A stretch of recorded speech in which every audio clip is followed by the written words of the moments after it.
Music by Stir Crazy Music. www.stircrazymusic.com. Welcome to the PrisonPOD, a podcast for all people experiencing incarceration. The mission of this podcast is to save lives, restore hope, reduce suffering, and recidivism. Many show ideas come directly from the listeners, so please write the host. PrisonPOD, Post Office Box 294, Orono, Maine, 04473. Here is your host, Ms. Valerie. Welcome to the Prison Pod. In the studio with us today is Lorenzo Trout, reentry mentor, justice system advocate, and public speaker, along with a certified recovery coach. He has a great quote in his emails that I really love. No shortcuts because every step counts. And I always say, just start.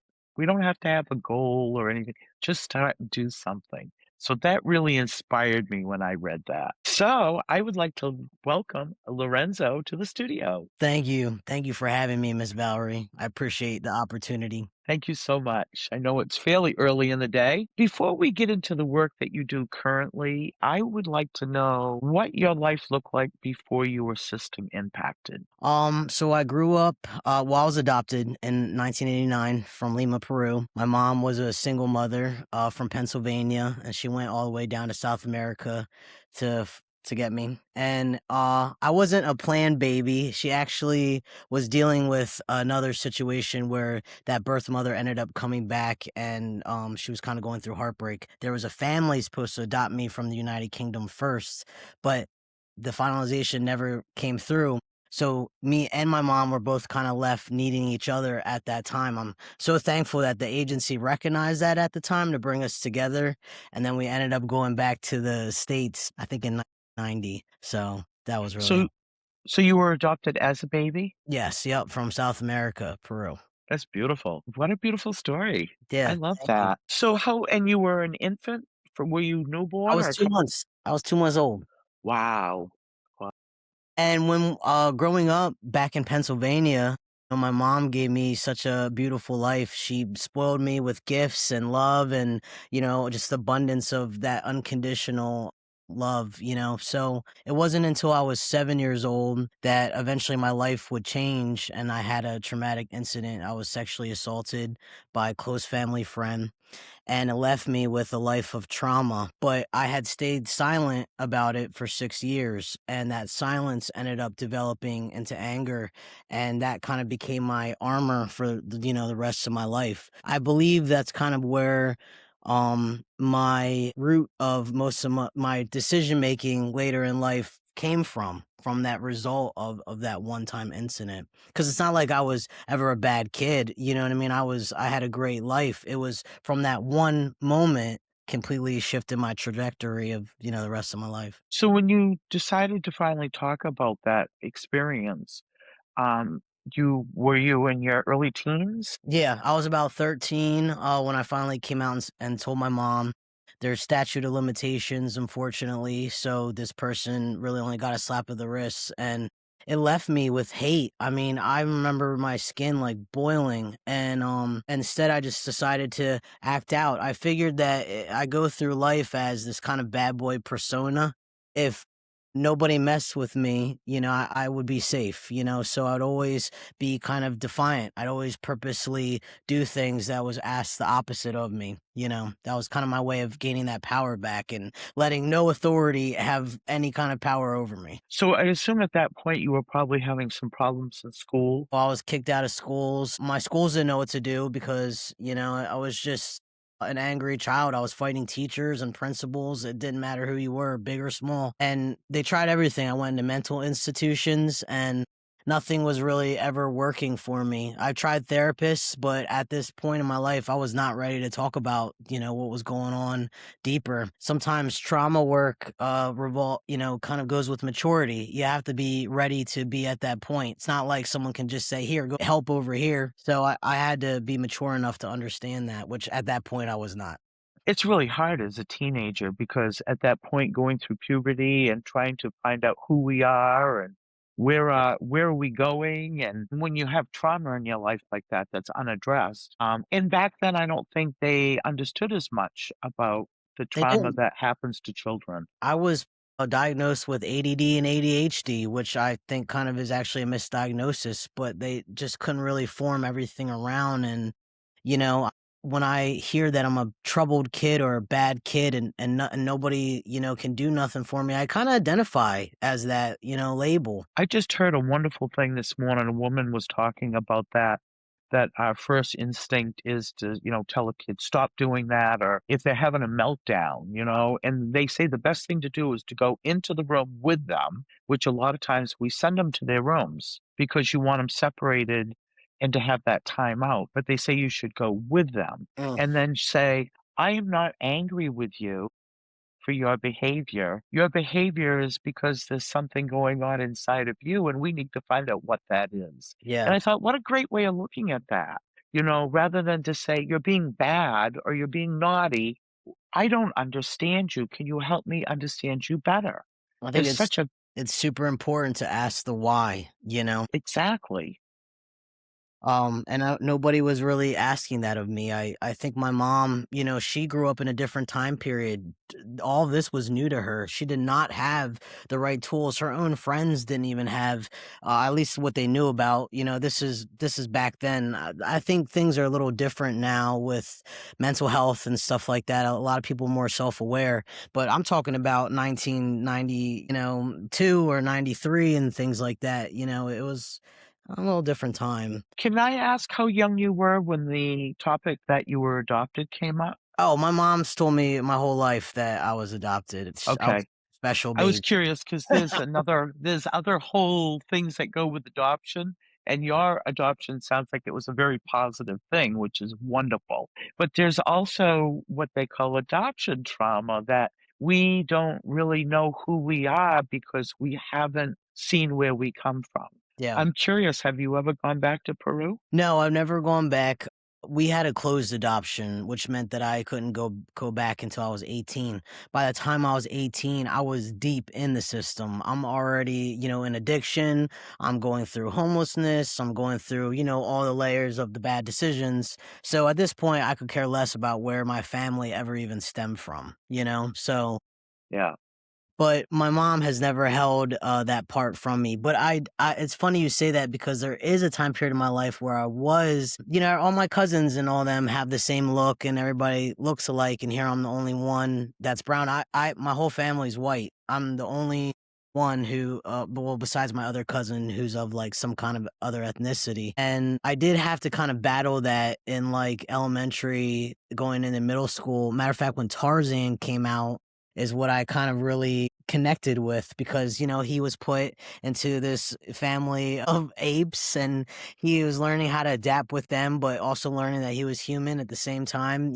So that kind of helped me through my little journey there. It didn't hold me back though. That's a good analogy. I like that. Yeah, it was perfect.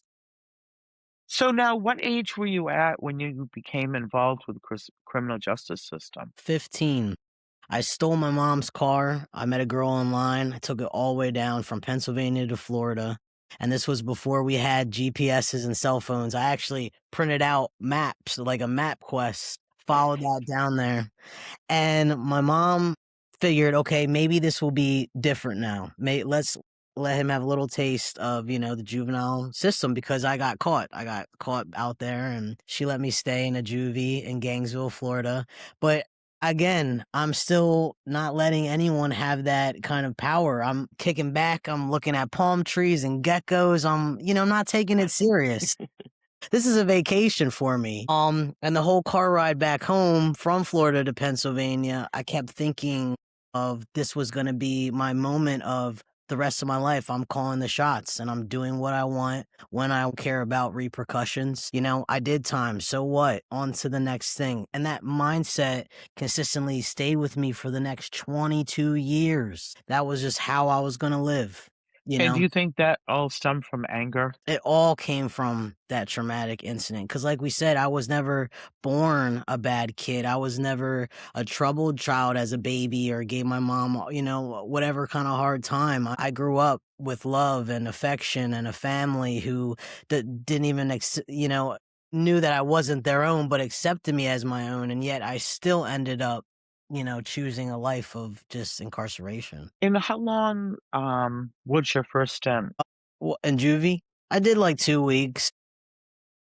And Yeah. then you came back home, was you already kicked out of school at that point? Yeah, my mom tried to get me into Job Corp and little things like that, little programs and stuff, but nothing was working. And I would just go through the next like 5 years of just in and out until finally when I'm 18, now I'm hit with more, okay, this is adult time. You know what I mean? But still, that still wasn't stopping me. So, how old was you when you went in as an adult? 18. Yeah.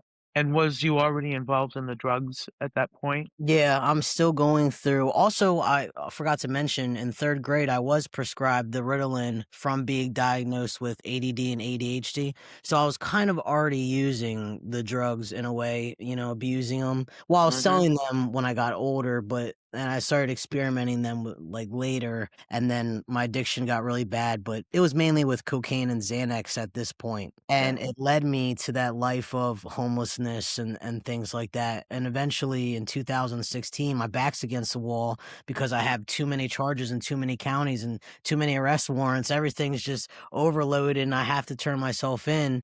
And I finally was able to find recovery court, which is like a treatment court, and they sentenced me to Holcomb, which is a drug and alcohol behavior, which I would get kicked out of that, but ended up in a trauma group, which is where all of my real work began. I think that my counselor was able to see like I needed the drug and alcohol, but it was going to be the trauma group that was ultimately going to help kick in the sobriety, you know? Yeah, and I think that's what happens a lot of times is people are using to cover up the trauma, not that they had the addiction issue first, you know? And so finding that bottom line of what caused that.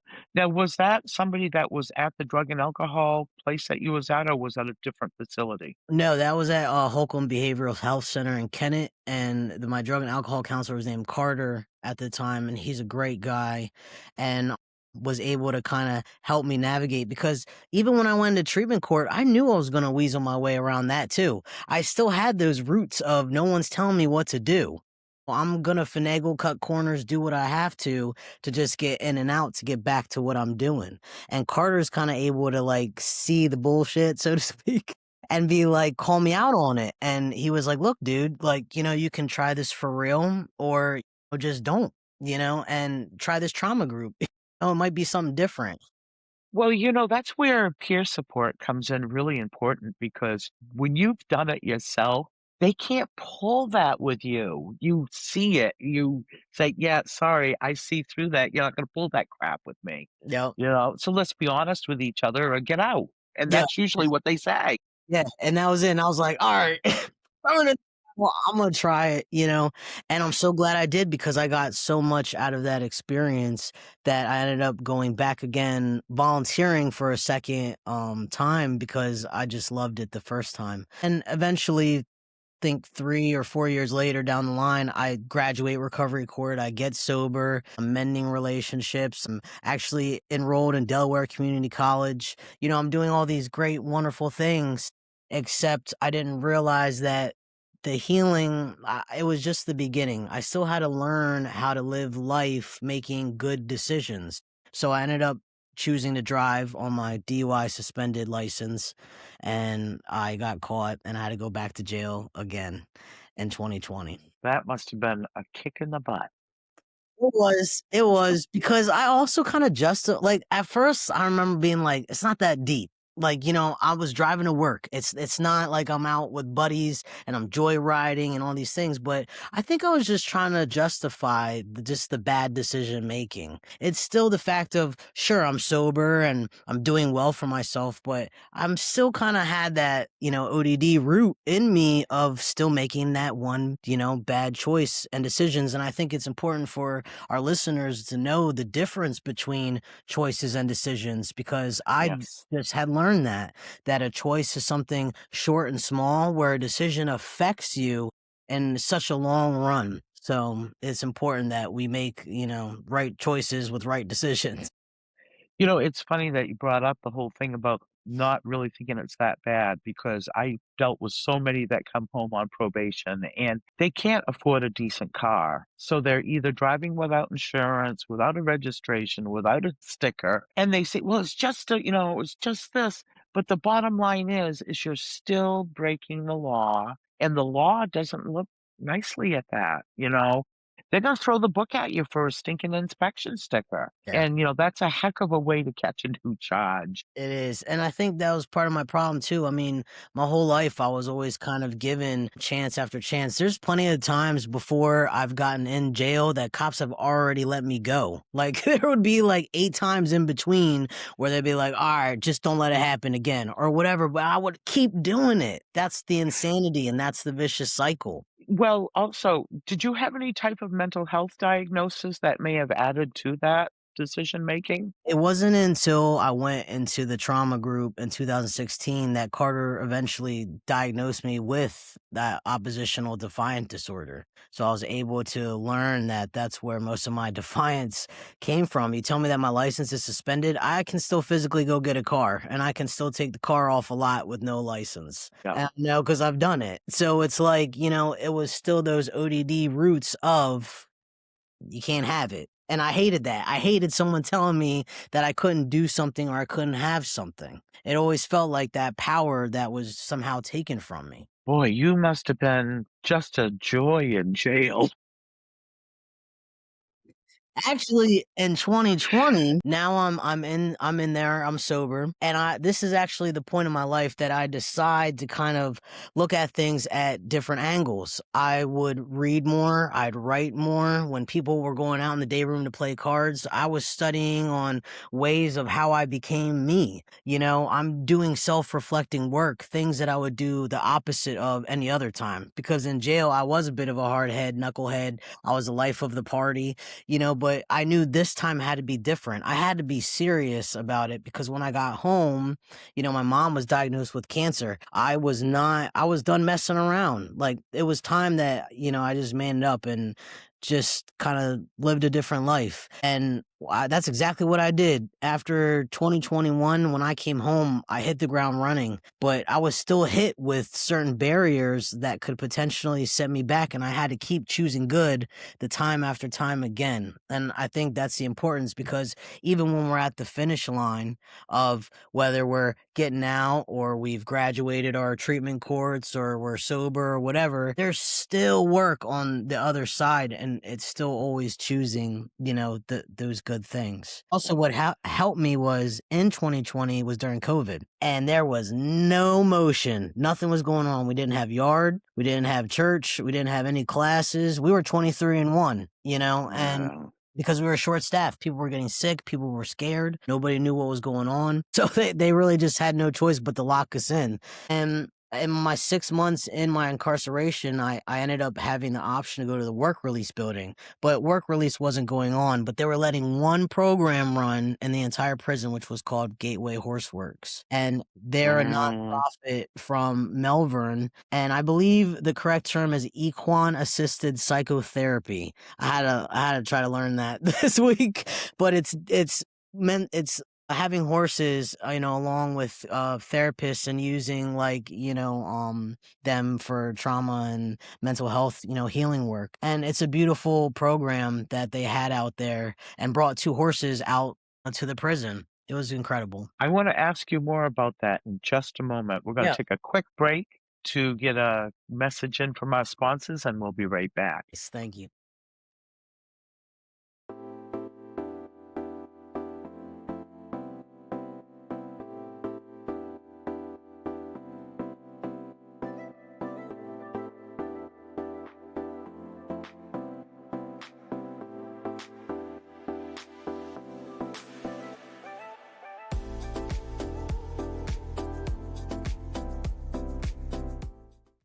Welcome back to the Prison Pod. I want to remind everyone we're talking with Lorenzo Trout, and we were just talking about the equine program that was at the prison. And I know an inside story, and I'm hoping you'll share this with our listeners. Can you tell us about Willow? Willow is an old retired racehorse. She was actually getting ready to be put up to a slaughterhouse. before Kristen DeMarco came along and rescued her.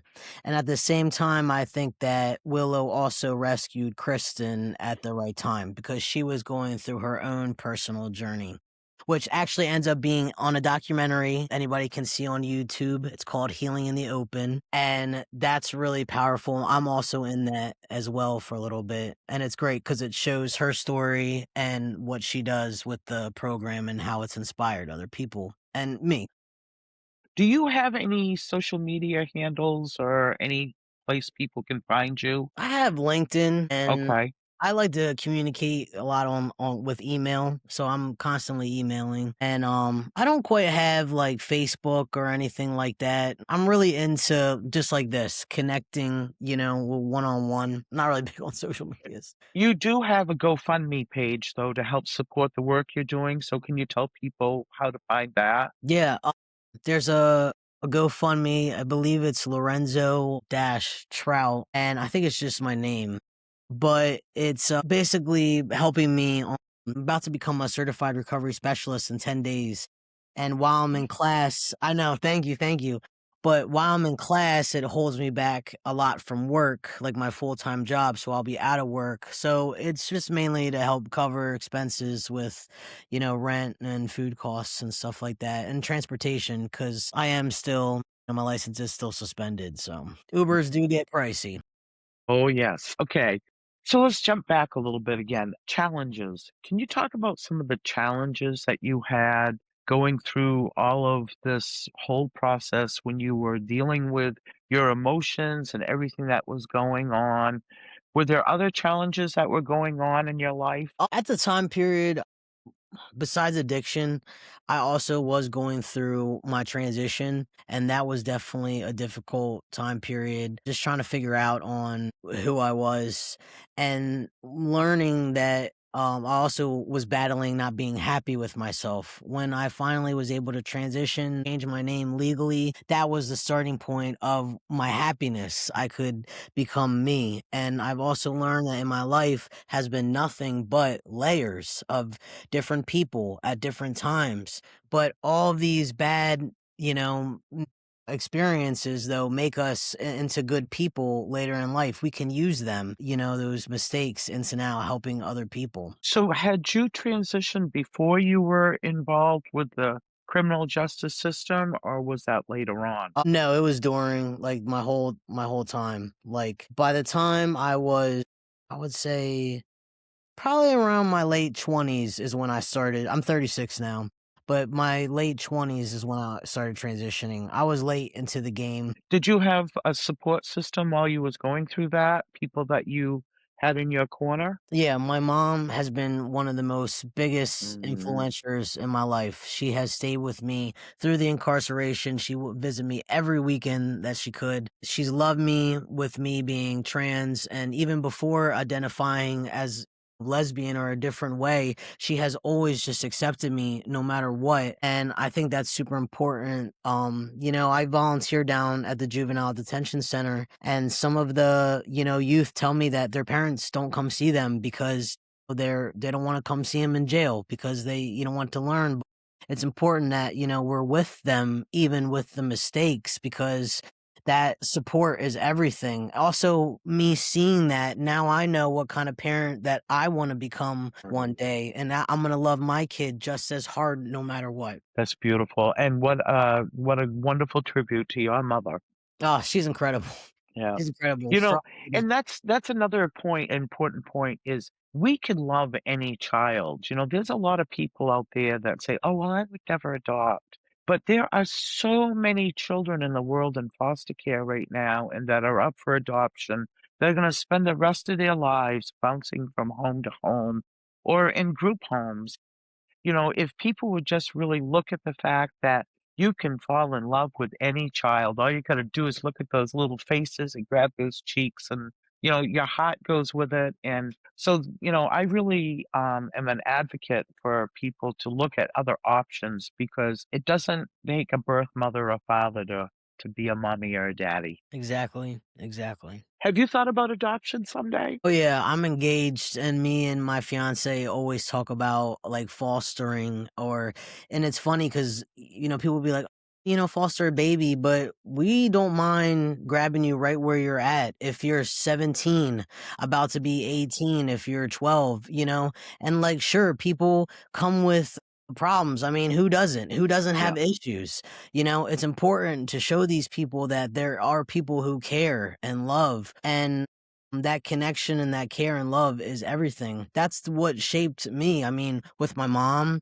with Kristen DeMarco from Gateway Horseworks, she's helped me grow as becoming a mentor, learning public speaking and connection through her, not just her program, but literally her herself, because I was able to call her and, lean on her with things. So that human connection piece is like, everything. And it's as long as huge. you have love and care, that's all you need to help someone change their lives. I'm really thankful that the tablets have come about. And that was, I guess, a positive thing through COVID, that there were some facilities that had them. But when Death Row got tablets, that was just amazing, Yeah, and I the heard that. idea that I can bring some programming in there and other people are doing programming and, to have nothing for so long and then to have a connection to the world again is so important. Yeah, it's funny you say that. I just had this conversation with somebody that I knew on Facebook because they couldn't believe that inmates were being rewarded tablets, and I was explaining to her about how it's not essentially it's a reward, it's a tool.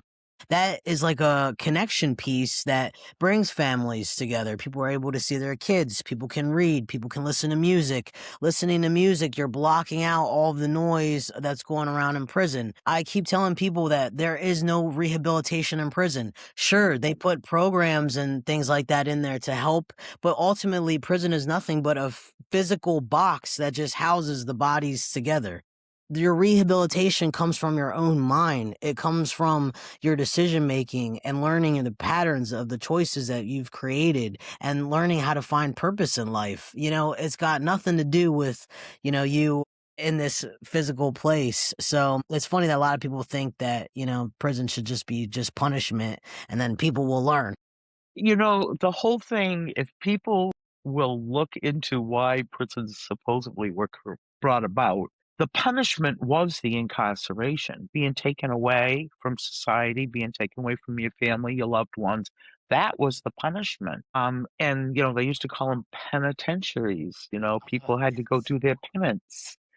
Um, but they were supposed to be for rehabilitation. And it goes back all the way back. Like one of my people that I always look to that's been gone many, many, many years is a woman named Dorothea Dix. And she was a woman who went into prisons to address mental health, that people that had serious mental health problems were being locked away for years and being treated like animals. They were hosing them, they were keeping them without blankets, they were barely feeding them. And she said, wait a minute, you can't do this. The first thing we need to do is treat them like human beings. The second thing we need to do is give them adequate books. That was in the 1800s.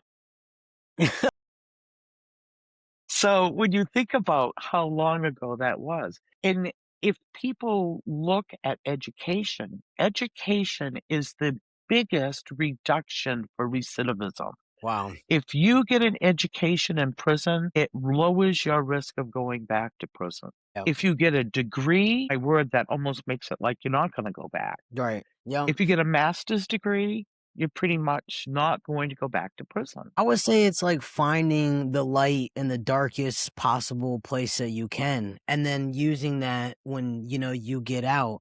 When I also found a book in 2020.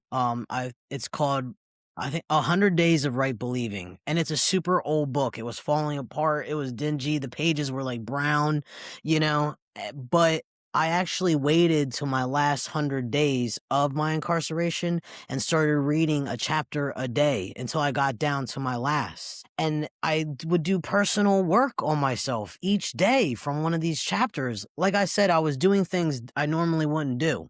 And that helped me. I'm growing, I'm reading, I'm learning, I'm writing, I'm just developing my brain in ways, and that when I came home, I did almost the same exact thing. I didn't tell anybody. I actually didn't let a lot of my friends know, because sometimes I've learned people can kind of just shift your ways of thinking without you really knowing it. It's those little, in your ear. And so I decided to just kind of go black. I stayed silent.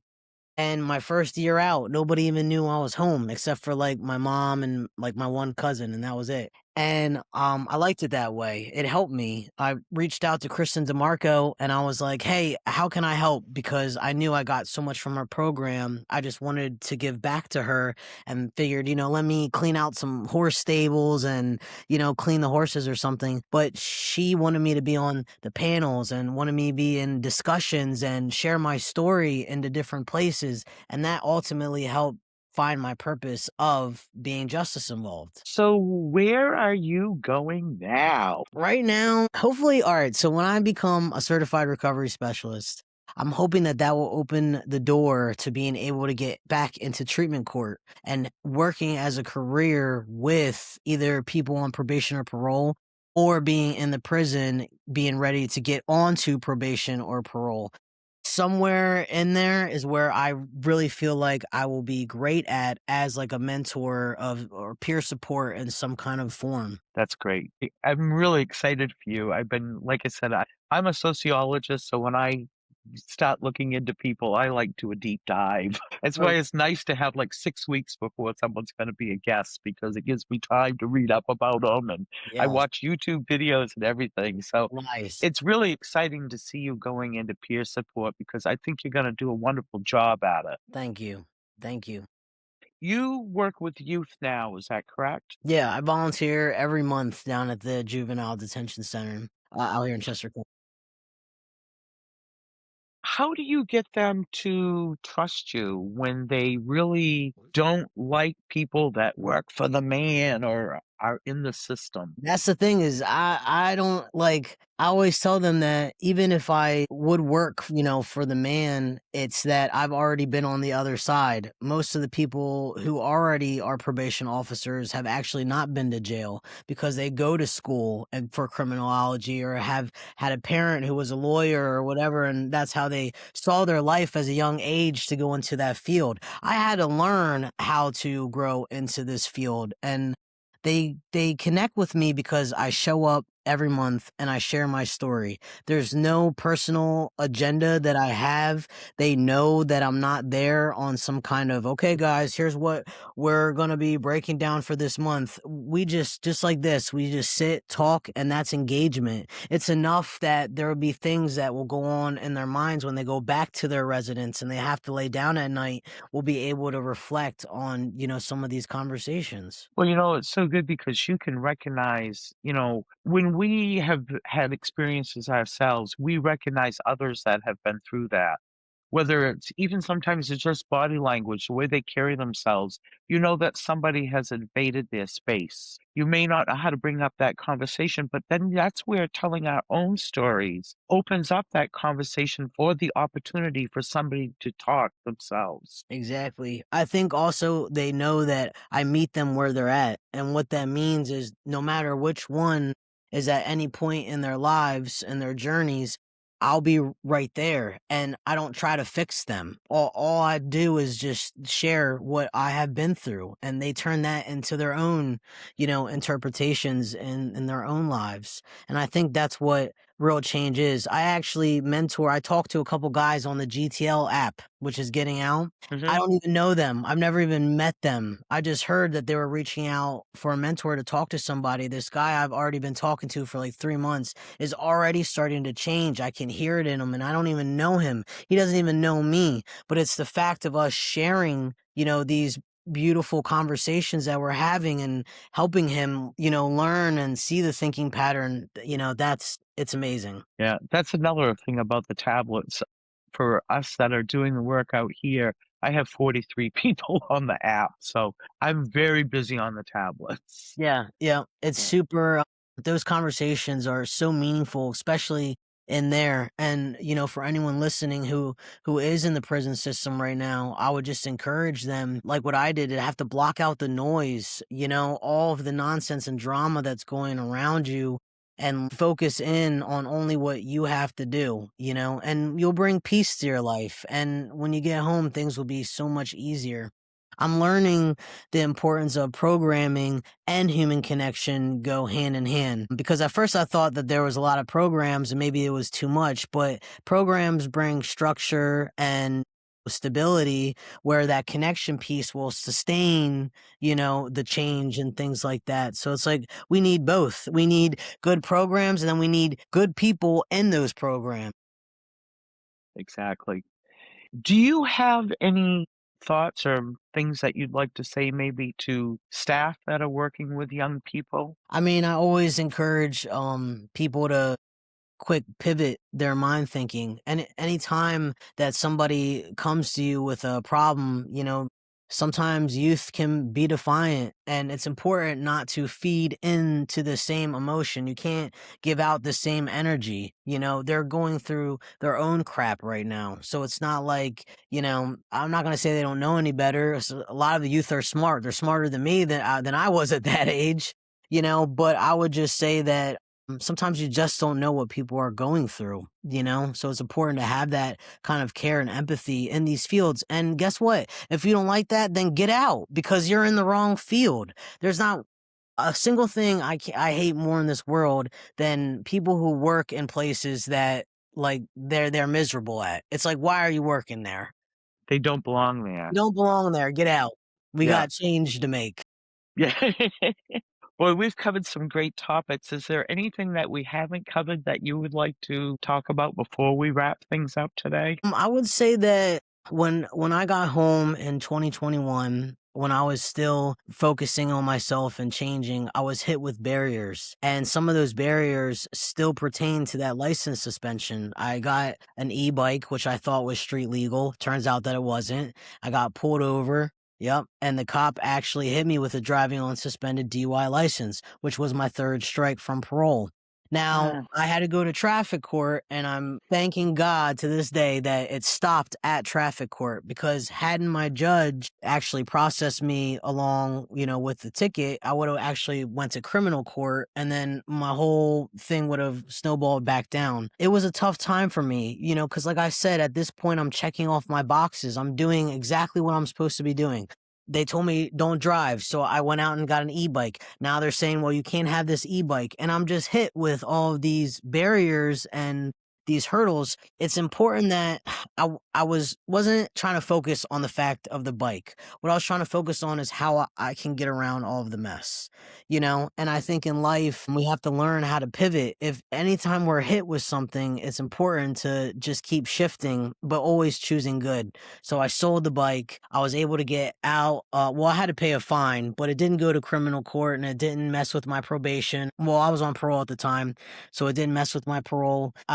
Instead, I got a different bike. But now I'm planning this summer on organizing an event for e-bike awareness. So I was able to kind of use that moment, and now I'm able to help other people, down the road. Well, I would have never thought an e-bike would not, but I'm assuming it must be because it's a motorized vehicle. In different states or different rules, different counties, it doesn't matter where you're at.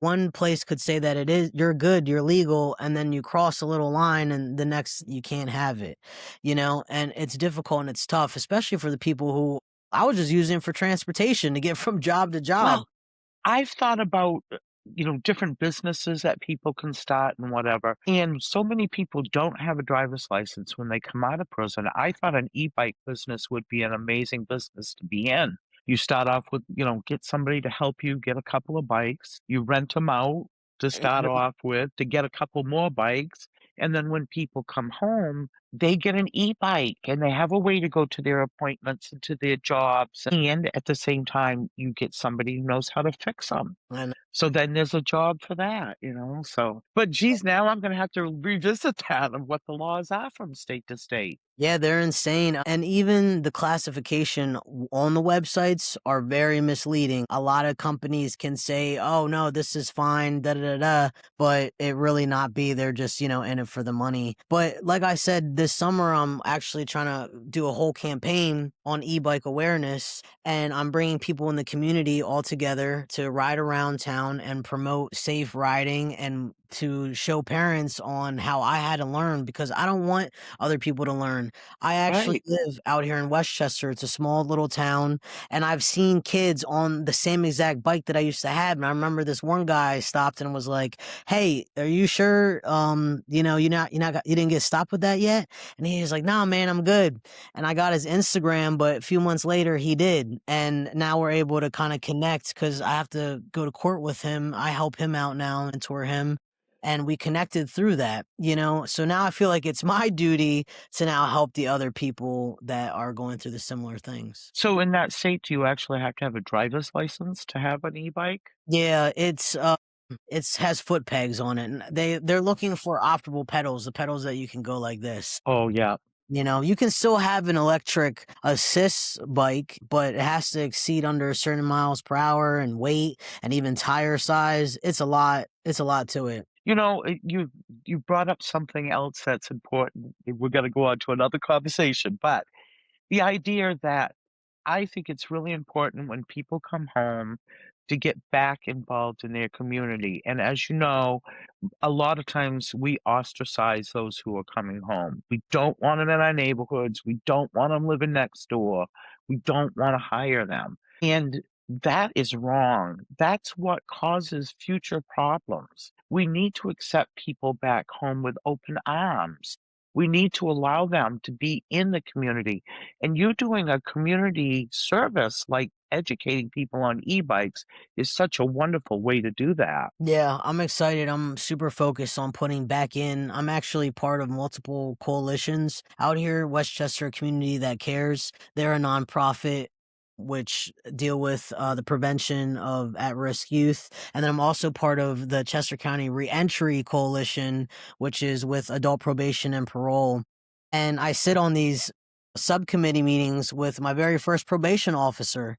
You know, it's a really full circle moment for me, but I feel like my voice matters back in these rooms because now that I've already been in there, I'm able to now help on a bigger scale, you know? And that's a good place to wrap things up because that's one thing that I'm always saying is we need more people that have experienced the system at the table. If there's laws being made about people who are in prison, people who have been in prison should be part of that conversation. We Absolutely. should not be making all these rules and guidelines of what we think people need. We need to start listening to what the real needs are so we can make real change. Absolutely. Thank you so much, Lorenzo, for joining us today. Oh, thanks for having me. It's been fun. So, we're going to wrap up another edition of the Prison Pod. Again, we've had Lorenzo Trout in the studio today. We've had a great conversation, and I'm so thankful that they have been here to join us and to share their story. I'll be back again in another week with another edition of the Prison Pod. Bye, guys. Attention! Choreo, a better way to connect with loved ones who are incarcerated. Without Choreo, family and friends wait for a call and hope they can answer. With Choreo, inmates can call or message at any time. When your inmate calls their Choreo number, they will hear your voice and text messages. Inmates receive and leave messages at any time using standard prison phones, making connection easy and predictable. For information about Choreo, visit choreo.org. Stay connected. You have been listening to the Prison Pod, a podcast not just for those in prison but for anyone who has been affected by incarceration. Ms. Valerie would love for you to write to her with your questions, comments, and show ideas. The address is PrisonPod, Post Office Box 294, Orono, Maine. 04473.